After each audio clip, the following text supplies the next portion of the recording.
Hello dear students, welcome back to my channel Physics SPC CBSE board exam paper 2024 का एक question. The phase difference between electric field E and magnetic field B in an electromagnetic wave propagating along the Z axis. तो एक थोड़ा सा point ये ध्यान रखो कि direction of propagation of electromagnetic wave जो होता है, EM वेव जो होता है, ये इसकी डायरेक्शन E क्रॉस B की डायरेक्शन में होती है। जिधर E क्रॉस B की डायरेक्शन होगी उधर ही इलेक्ट्रोमैग्नेटिक वेव प्रोपगेट करेगी।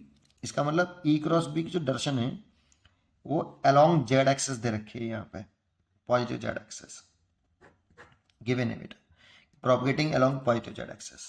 एक बात।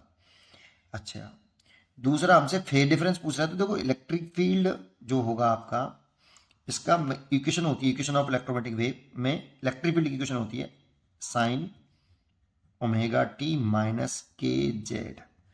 जेड इसलिए लिख रहे हैं क्योंकि इलेक्ट्रोमैग्नेटिक वेव जिस दिशा में चलती है, अगर जेड एक्स पॉजिटिव जेड में चल रही है तो जेड आएगा, पॉजिटिव एक्स में चलेगी तो एक्स आएगा। मतलब यहाँ पे वही आएगा। इसी से मालूम पड़ता है कि इलेक्ट्रोमैग्नेटिक वेव किस दिशा में प्रोपगेट कर रही है। अच्छा, ई क्रॉस बी की दिशा जो है वो आपकी इलेक्ट्रोमैग्नेटिक वेव की दिशा को रिप्रेजेंट कर रही है। तो ई की दिशा किधर रखें, एक्स एक्सिस में रख लें, और मैग्नेटिक फील्ड की दिशा रख लें वाई एक्सिस में।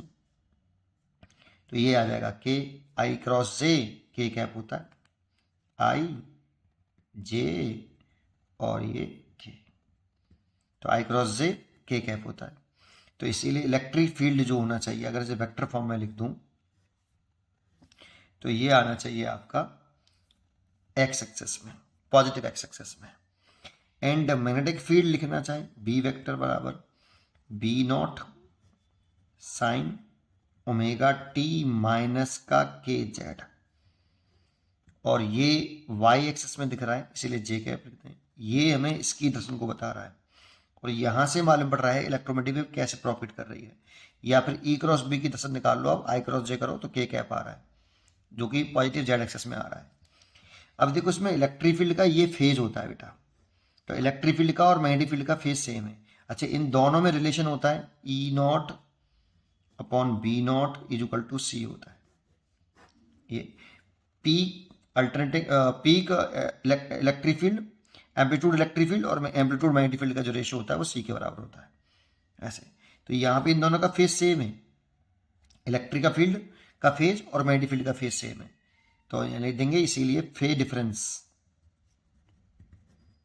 Between electric field and magnetic field zero, क्योंकि इसका फेज ओमेगा टी माइनस के जेड और इसका भी फेज ओमेगा टी माइनस के जेड। तो इलेक्ट्रिक फील्ड का फेज और मैग्नेटिक फील्ड का फेज सेम है, इसलिए फेज डिफरेंस जीरो होगा। अच्छा, फेज डिफरेंस जीरो होने का मतलब और बता देता हूँ थोड़ा सा। जैसे अगर हम इसमें ग्राफ बनाते हैं ना, तो ये पॉजिटिव जेड मान लेते हैं हम, और ये हम इलेक्ट्रिक फील्ड मान लेते हैं एक्स एक्सिस में, और मैग्नेटिक फील्ड मान लेते हैं हम वाई एक्सिस में ऐसे। तो इलेक्ट्रिक फील्ड का ग्राफ कुछ इस तरह से बनता है, इसमें साइनोसॉइडल कर्व बनता है ऐसे।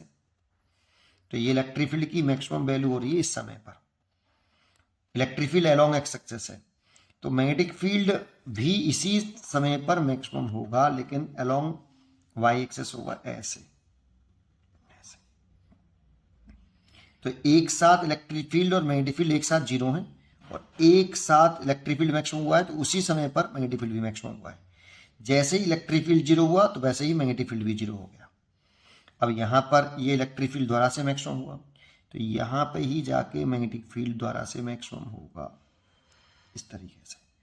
लेकिन वाई नेगेटिव वाई एक्सेस में ऐसे, ये इलेक्ट्रिक फील्ड एक्स एक्सेस में एक साथ आपका मैग्नेटिक फील्ड मैक्सिमम हुआ यहाँ पे इसी समय पर, इस समय पर इलेक्ट्रिक फील्ड मैक्सिमम, और इलेक्ट्रोमैग्नेटिक वेव ऐसे चल रही है पॉजिटिव जेड एक्सेस में। मतलब एक साथ मैक्सिमम और एक साथ जीरो होते हैं, और एक साथ मैक्सिमम एक साथ भी नहीं होता, सेम फेज में ऑसिलेट कर रहे हैं। ये मतलब होता है इलेक्ट्रिक फील्ड और मैग्नेटिक फील्ड। तो फेज डिफरेंस इसलिए जीरो आएगा, इसलिए टिक कर लीजिए चुपचाप ए बराबर जीरो। पढ़ते रहिए और खुश रहिए।